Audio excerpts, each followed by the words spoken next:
amazing initiative, and I have to slow down and start reading things better.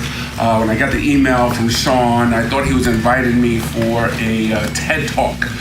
He might have said a TED-like talk, but I thought it was a TED Talk.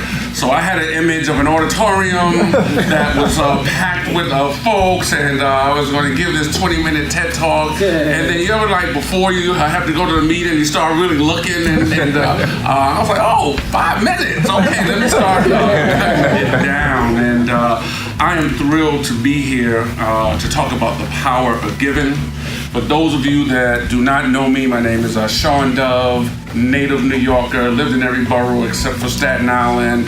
The short, to the point part of my bio, married to my divine mate, Desiree, and I have 4 amazing children, Nehemiah, Cameron, and Caleb. And today in front of you, I'm calling them amazing. You know, if you are a parent, you know, there are days when you're saying, like, y'all gonna try and make me cuss, aren't you, right? So I want to keep it real.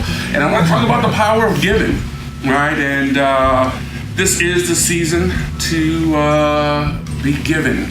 And what I have come to learn is that there are 2 sides of the given coin. One is the given, and the other is the receiving. When I talk about giving as 2 sides of the same coin of giving and receiving, in my career, I have been blessed to work in philanthropy. And I worked at the Open Society Foundations for 7 years. We spun that off into an independent entity, the Campaign for Black Male Achievement, which is a national membership organization that seeks to build the capacity of leaders and organizations committed to improving the life outcomes of Black men and boys in America.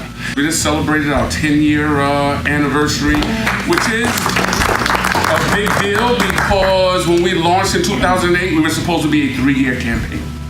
And given the extra mile, given hard work, helped us to extend to 10 years.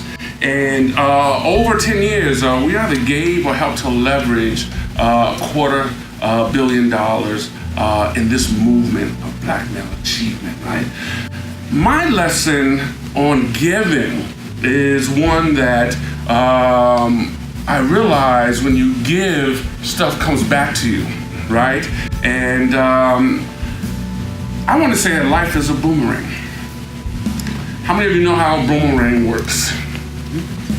Take a boomerang and you throw it out there, and it comes right back to you, right? And there's some sayings out there like that, like what goes around, right? What goes up, that's right. It's like you plant a seed and you get harvest.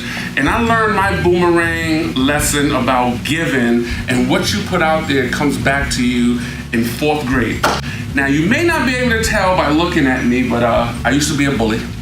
Yes, that is a confession. I went to PS 144 on 119th Street and Lenox Avenue, and I was a bully. I would see guys like Shawn at lunchtime. I would go up to him. I would pat his pockets, and I'd say, all I find, all I keep. I had a best friend. His name was Lawrence. We sat next to each other, and I made Lawrence do my homework. You know, Lawrence was a A student. I was a C student, but I made Lawrence do my homework until I got caught. And when this is old school, you know, my godmother came to school, and I don't know if you can identify getting in trouble in class, having to go out in the hallway with your parent or your godparent, and you coming back in the room sniffling, and you are in check, right? And so I stayed with my godmother on 119th Street and Lenox Avenue during the week, and with my mother in the South Bronx on the weekends. And I remember this boomerang giving lesson very vividly. I was on the weekend with my mother, and I said, I'm going outside to play. And this was the 70s, so I had this thing, and some of you OGs can relate to it. It's called a diddy bop, right? You know what a diddy bop is, right? I was diddy bopping outside, and I came outside, and I saw this guy, young guy, leaning against a car with a basketball. Never seen him in the neighborhood before. And I went up to him. I was like, yo, let me see your basketball. He said, it's not my basketball. The guy went across the street to the store. He asked me to hold it. He said, don't give it to anybody. I was like, no, give me a basketball. He said, no, I told you have to wait until he comes back and you ask him. What do bullies do when they want something? They take it.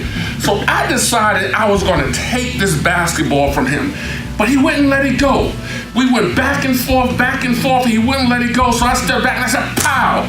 I punched him right in the face. Now, I grew up on Batman. And in my bully days, when I punched somebody, it wasn't just a regular punch. Anytime I punched someone, there was a big cartoon character that would come up. Kapow! Kaboom! I think I gave him one of my shebang punches, right? And that was the beginning of my boomerang giving lesson. Because what that boy did was drop that basketball and gave me the butt kicking of my life. But it wasn't a regular butt kicking. Muhammad Ali is my first hero. And if he wanted to like float like a butterfly, sting like a bee, I could have did that. It was the 70s. I was floating a little bit better back then. But he didn't do that. I also grew up watching wrestling. Not today's wrestling when it was real. Bruno Sammartino, Stan the Man, Stasiak, Andre the Giant, Haystack Calhoun. So if he wanted to do a little wrestling, I think I could have held my own. But he didn't do that. I even grew up watching Bruce Lee and all the karate flicks, right?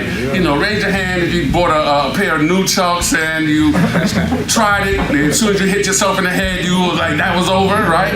But if you want to do a little karate, I kind of did that as well. Again, it was the 70s, my leg was getting a little higher. No, he didn't do any of that, because I think I could have held my own. What this boy did was bite and scratch me nearly to death. 1 minute, I'm big bad bully Shawn diddy bopping, and the next minute I'm against the wall in the building, his nails are in my neck, and his teeth is in my cheek. The older guys on the block saw what was going down. They were like, wait, you know, let him get what he deserved. And then all of a sudden they came and they pulled him off of me, and that's when I think I started believing in God. Now, let me ask you a question. Have you ever had a can't stop cry? You know what a can't stop cry is? You can't stop crying. So here I was, big bad bully Shawn, going back upstairs with a can't stop cry. And so my mother, who had company, they were like, what the heck happened to him? He just left the house and now he's coming back with this can't stop cry. He's bleeding from the face. So my mother took me into the room and she nursed my wounds, and my can't stop cry simmered down to a can't stop whimper. I was whimpering. But I was sitting there and I realized, Shawn, how many times have you sent somebody home with a can't stop cry? How many times did you beat somebody down and send somebody home crying to their mother? And it was at that moment that I realized that life is a boomerang. What you put out there comes back to you. And so when we think about the power of giving, you have to know that what you give in life comes back to you. And when I tell the story particularly of young people or two young people, I ask them, what's on your boomerang? What is on your boomerang? What are you putting out there into the world? At the Campaign for Black Male Achievement, our mantra is love, learn, lead.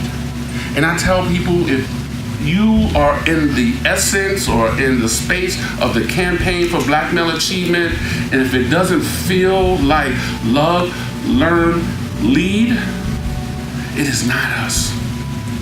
So the power of giving is what you put out there. Comes back. And it's not always money. It's time. It's talent. It's your treasure. Yes.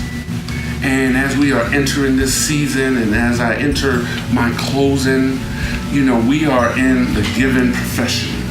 We are all in this room, and I can claim without a doubt that we are kindred spirits. We are about service. We are about giving.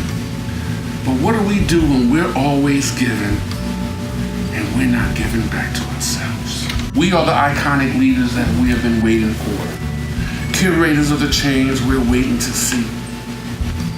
But what happens when the cavalry, the hometown heroes and the local leaders are depleted, are depressed, are suicidal? And we teach and we train and we encourage that you gotta give to yourself first. When you're on a plane and they say the oxygen mask drops, they say put your oxygen mask on first. I just want to thank you for being a part and supporting not just Shawn, but thousands of young people across New York City. I'm a proud advisory board member as long as you will have me. I don't know how much money I will be given, but you got my time. And I thank you and happy holidays.